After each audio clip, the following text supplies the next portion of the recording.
or else we're gonna be live and I won't even know what happened. We are live. So Yo, what's up, Ixo? Ixo had some good notes on this show.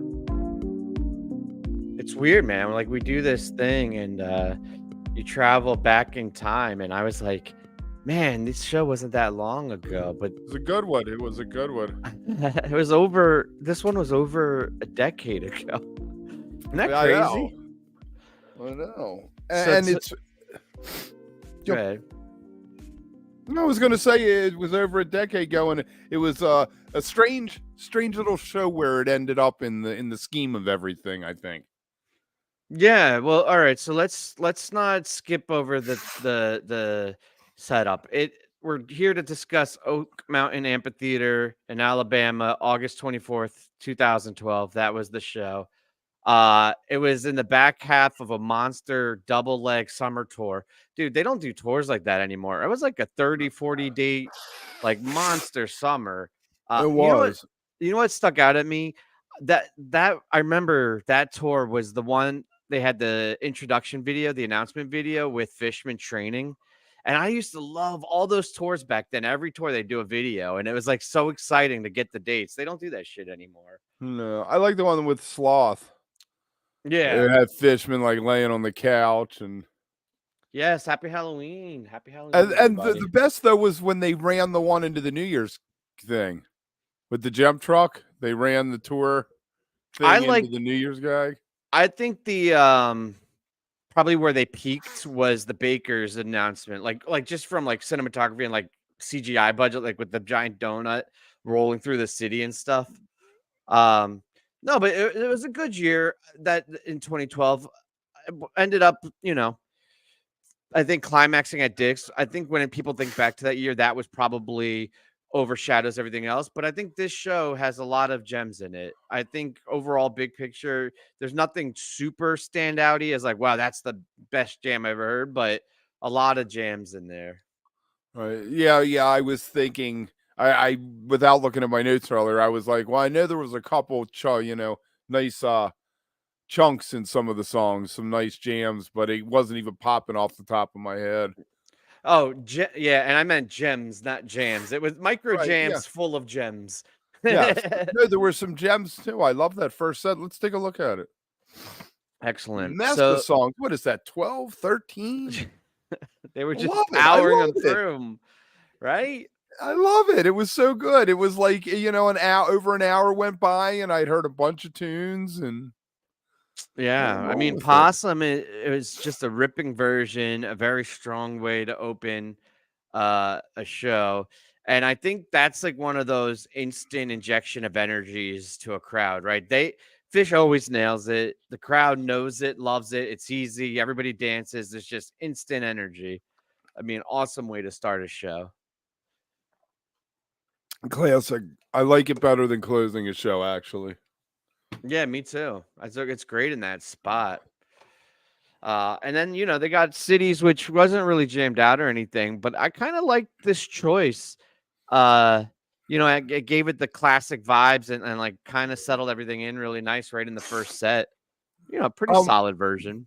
Yeah, I mean, you look at that and the sample that comes up, this set could have been from 1997 or 96, as easy as it could have been 2012 so far, Yeah, well, it's funny because I looked, the vintage for this show was 91, which is Okay. like, even for 2012, that's a young, an All right, early vintage. what albums had they put out at this point? They'd only put out the one in 2009, right?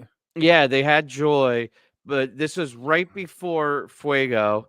This was before Big Boat. This was before the burst of Halloween's, where they had a bunch of new music, like the Thrilling Chilling and the Wingsuit and all of that. So before all that shit, but still, if you remember like 2009, 10, and 11, see, you weren't touring as much then because of the girls, Only but Merriweather shows, yeah. so So many shows you would get Joy, like the album, not the song, but like you get Numberline, you get Stealing Time, you would get Joy, and it would just like disrupt the set. They didn't fuck around with any of that on this night. It was just like all party, all fun, real good. That timber though was pretty sweet. It was I think it was probably one of my highlights of this set. I just love PHiSH's groove on that. It's such a fun song to dance to. I mean, it was a short version, but he was just Right. killing it.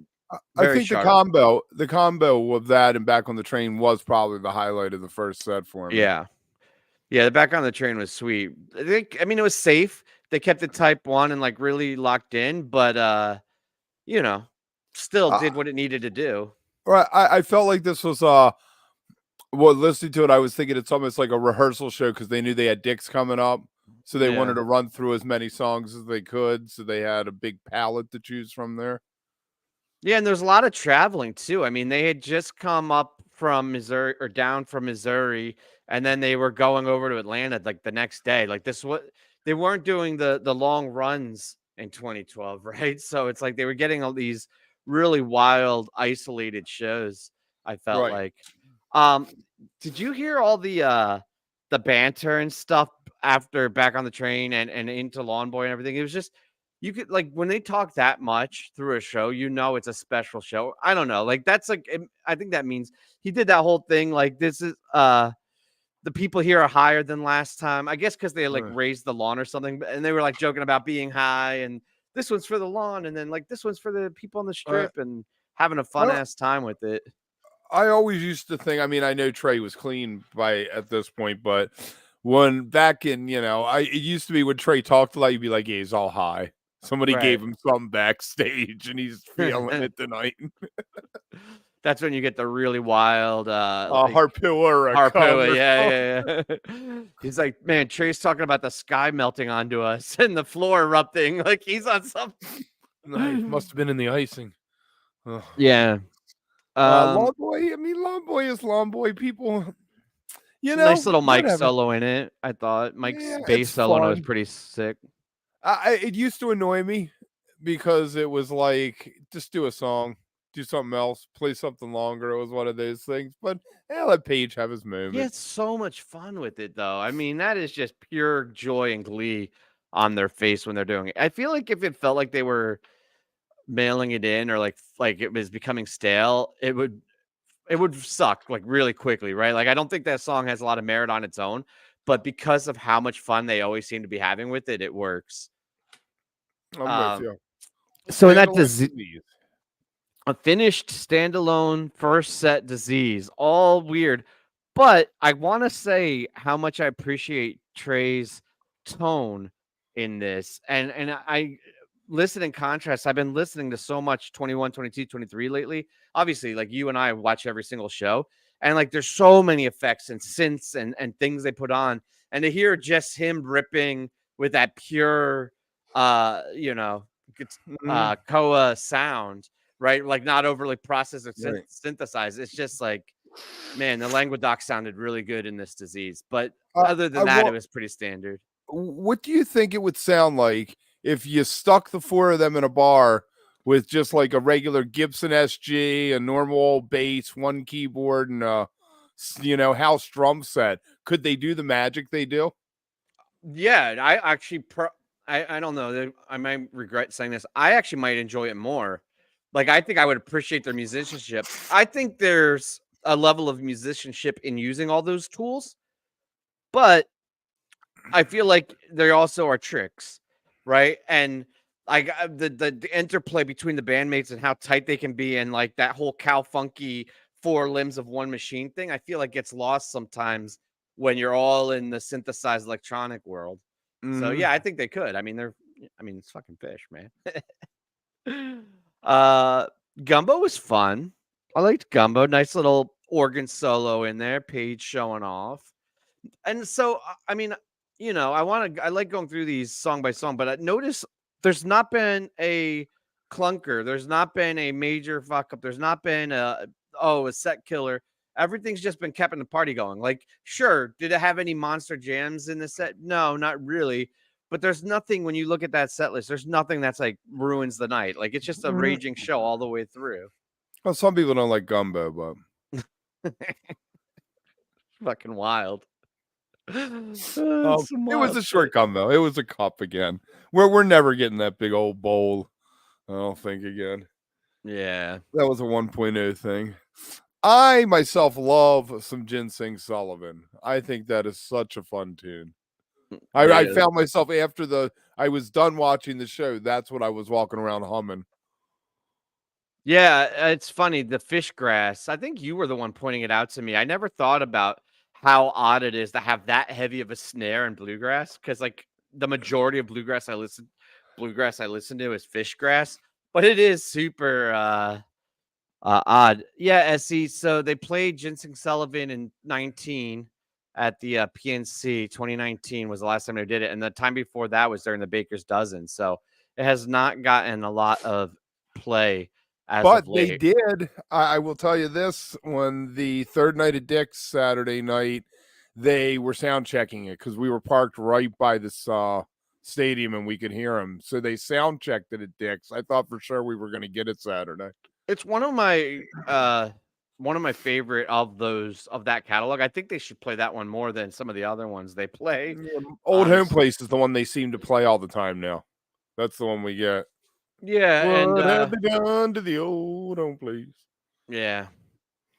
Yeah, and back then in this time frame, they played it a lot more. They played it 3 times in 2011, twice in 2012, and 3 times in 2013. So they were like it was much heavier rotation, and then after that it kind of It seemed fell like off. they tried to have one of them every couple nights at that point back then. And now if it happens once every 10 shows, I feel like they it play happens. Nelly But Kane a lot more now too. That's come back in a resurgence. No? that one isn't jumping out at me. Maybe We should we'll do have to dive into the bluegrass. yeah, let's do a microdose on fish grass. Yeah, let's see what it Anyway, is. Wedge was serviceable, solid version, nothing crazy. Um, Same thing with Julius, right? Nice Uh-huh. dancey version, having fun. And then another of my favorites. Was Cavern. Yeah, I love Cavern. Another chance for Trey to show off his tone too. Just Yeah, stuck out to me. It was just how I don't know. I think he should go with just a clean tone more often than he does nowadays. But yeah, right. it was great. And you're not a big fan of While My Guitar Gently No, Weeps, I right? actually I skipped to the second set after Cavern. Really? Okay. Yeah. I dug it. Not I not dug a- it. it, of all the songs, of all the Beatles songs, I'm like, why? I know why, but of all the Beatles songs, why that? Yeah. What do you disagree with, Dixo? Oh, he loves the Tools.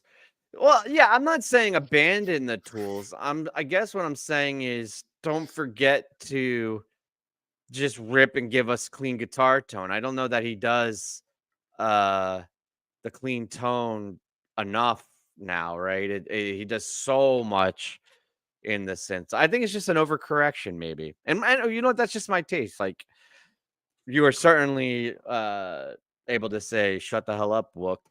Like I love all those things, right? But I don't know. It's the taste. It's the taste. Uh, all right. Anyway, like and subscribe if you're new here and you haven't done so yet. We really appreciate the support. And tomorrow, 9 o'clock Eastern, just like every Wednesday, we'll be back with another WOOK Plus Live. A lot of fun shit to talk about. We're going to preview my Mockingbird playlist, among other things, so you guys can judge me. Did you like it? Just give me a thumbs Uh, up, thumbs down overall. Thumbs How'd I up, do? All thumbs right. up. Woo. Some Uh, things I'm like, why did you choose that one? But we'll get into that tomorrow. We'll have fun with there's a it. couple weird ones in there that I have personal reasons for, and maybe we could touch on that, but tomorrow will be a fun show. All right, second set. The greatest, like SC said, greatest hits continues Yes, from the the first showcase set's set. greatest hits set. I mean, that's a mess of songs for a second set. Yeah, but this rock and roll, all right, so it's not the longest rock and roll. It's not even close to the longest rock and roll. It's like half of the longest. But as far as just experimental neat things that they've done with this songs, this is probably one of like the top three that I could think of. Like Big Cypress rock and roll. I think a couple of years earlier there was a really big one, but this is a very, very solid rock and roll. I love this jam. It kind of get out there. A lot of interplay between the band members. There's a Live and Let Die tease, which was fucking Mm, sweet. It's like I even knew it was coming. I read the note, but then like I forgot about it, and then they played it. I'm like, oh shit, it's one of those. It's like perfect. well, I think this was definitely the highlight, like a very strong start to the set. yeah, the longest song of the night, what it was, I think 14, 15 minutes, I think it came in at. It did, it was very interesting, went to some neat places. Listening to it, obviously, I knew the set list, but listening to it at the time, I was like, this is like the start of a 5-song set, where they just totally open up the first one. Then when they went into Lizards, I was like, no, it isn't a 5-song set, because even though Lizards is chunky and has that beautiful piece of music at the end of it, it's always 10 minutes. You're not Yeah. getting, a 20-minute Lizards. Right. But I mean, it's such a cool song to I don't know. I was chasing lizards for years and years and years. I just always just missed it. And it's personally, one of my favorite songs. So I think it's always good to catch it. Clean version of it. But you're right, 100% right. Once you go on a lizard, you're like, okay, this is going to continue that showcase mentality, which is good. Mhm. I thought the Haley's was pretty solid, right? Again, in that, solid, clean version, fun. They were having a blast still through this whole set. Yep. Um, Sneaky good sand. yeah. Yeah, kind of opened things up a little bit, right? Things had been starting to close up or tighten up after the rock and roll got out there with Lizards and Haleys. The sand opened things up. And did you notice it was almost like an early precursor to bleeps and bloops towards the end of it? Mhm. Like with the tools they had, they started to get bleepy and bloopy and electronica in their jam. I was like, oh, I know what you're gonna be doing in 10 years. Right. It's I can cool see going the back in like a future. time machine and like you could see how it like the evolution and shit. Right. Right. And Twist, I think, is one of those songs like Tube that Trey just leans on when he Yeah. doesn't know what to play. Okay, how all right, I'm done with sand. What am I gonna play? Oh, let's do Twist. I never realized how perfectly the Oi Kama Va like jam fits into the twist groove. Cause I Mhm. was like, man, how did Fish make that transition so cleanly with Trey? But then I realized Fish didn't change what he was playing. He was literally playing the exact same groove. It was just that's probably why they did it. It was the same exact like Latin groove. And Right. Trey just switched what he was playing and nobody else had to switch anything. Really cool though. Um, oh, dude, birds, super fucking clean. You know how Mhm. like the last 5 times they played it, I'm like, oh, it's a little sloppy, and everybody thinks I'm just like insufferable and never had a clean birds. This was a very clean birds of a feather. I thought they were really locked in on it. Yep, focus to the point. Yeah, man. This is weird. We're talking about the second set almost like a first set. As quick as Yeah. we're going through it, because there's no huge. Well, the rock and roll, and then actually this next section, I think this duo would had some really neat things. It was like this glitchy. I don't even know how to describe it. And I honestly, I'm gonna go back and re-listen to it again because how they pulled it off. But that super duper funky, glitchy boogie on and whatever Mike was doing, and then into this spacey, not like spacey, like oh, it's all drawn out and like like traditional like space and drums, but spacey like Star Trekky sci-fi transition. The segue into 2001 was just really fun. And then actually Ixo pointed out on Blue Sky today, and he was 100% right. Was like a precursor for most events aren't planned. I think it's just the voicing that, yeah, Ixo, exactly. I think it might just be the voicing on that keyboard, but it had some of the themes for most events in the beginning of that 2001. Um, Super cool, very very cool. And saying that, you begin to see how they're building set lists these days. They Hmm. created that song came to be, and that's the spot that it fills a lot of the time. You know. Yeah, it's true. Actually, that's exactly where you would find it. It would be in that mid to late second set. Mhm. And then a Yeah. cool down song. Trey started with the cool down songs around this time every night. You didn't necessarily get that in 2.0, you Yeah, know? but what's weird is it didn't feel like a breather when I was listening to this. Whereas like now when they do it, it feels like a breather and like they're stopping the energy. This just felt like a really beautiful, maybe a breath instead of a full Mm, breather before the slave. I love Waste though. I'm a I'm a sucker fan. for it. Yeah. Yep. And then absolutely crushed Slave. I felt. I Again, had Slave as one of my highlights of the set. The rock and yeah. roll and the slave bookend in it. Again, Ixo pointed something out to me to listen to was at the like 4 or 5 minute mark. Um, and it's when they quiet down and are passing the melody back and forth between Mike and Trey. And I think it's the chord structure is the same as it always was. But I feel like they inverted the melody in the first like phrase of it. And it's just beautiful because it gives you a little bit of unfamiliarity to something that's also super familiar for me. So like I don't know. It worked really well because it was just different enough, but not like too different to where it completely pulls you out of it. Um, yeah, good shit. Mhm. Good It is shit. good. And I think Good Times, Bad Times, can't go wrong with that for an encore. No, man, definitely can. I think that's always fun encore. Probably my favorite Zeppelin cover they do. No quarter, maybe. Yeah, maybe good times, bad times. I don't know. They don't do many. No, they don't. You That want one to? night they teased Heartbreaker and all, didn't they, in Atlantic City? The night before Halloween, the Little Feat year. Yeah, and they play. I think didn't they play the Ocean one year? Yeah, they played Ramble 1 and Alpine 1 year,